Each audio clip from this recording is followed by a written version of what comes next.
అసెంబ్లీలో బడ్జెట్ సమావేశాలు సురువైనాయి కాబట్టి పంటలు ఎండిపోయిన రైతులను ఆదుకునే నిర్ణయం చేయండి బీఆర్ఎస్ పార్టీ వాళ్ళు లొల్లికి దిగిండ్రు. ఎండిపోయిన వరిగడ్డిని పట్టుకొని మెడల పచ్చకాండ వేసుకొని అసెంబ్లీ బయటకు వచ్చిండ్రు. పంటలు ఎండిపోతున్న తీరు మీద ఎమ్మెల్యేలు ఎమ్మెల్సీలు లొల్లి చేసిండ్రు.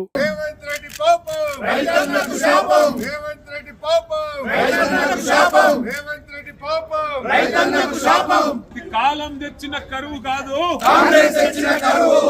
తర్వాత కేటీఆర్ మాట్లాడుకుంటా కాంగ్రెస్ సర్కార్ తీరుతోని రైతన్నలు ఎట్లా ఆగమైనరో చెప్పుకొచ్చిండు.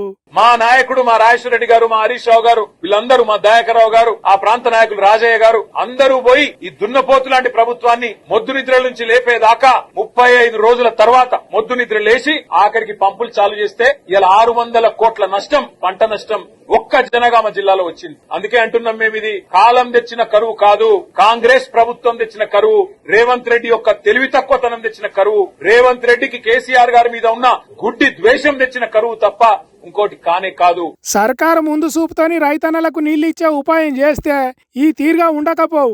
ఇప్పుడు వస్తున్న నీళ్లు కూడా మా లీడర్లు కొట్లాడితేనే ఇచ్చిండ్రు తప్ప కాంగ్రెస్ కు నీళ్లు ఇయ్యాలనే ఆలోచనే లేదు అన్నట్టు చెప్పిండు. అంతేకాదు నష్టపోయిన రైతులను ఆదుకోవాలని సర్కారును డిమాండ్ చేసిండు.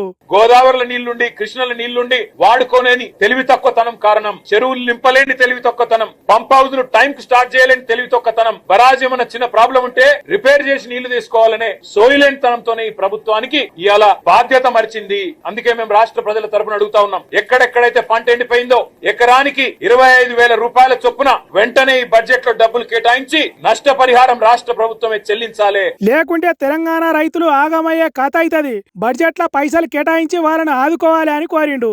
అన్నిటికీ కారణమైన కాంగ్రెస్ బాధ్యత తీసుకోవాలి అన్నట్టు గట్టిగా అడిగిండు. మరి చూడాలే, పంటలు ఎండిపోయి నష్టపోయిన రైతులను కాంగ్రెస్ సర్కారు ఆదుకుంటుందో లేకుంటే గడ్డి గంగల పోతేంది వడ్లు వాగుల పోతేంది అన్నట్టు చేస్తుందో చూడాలి.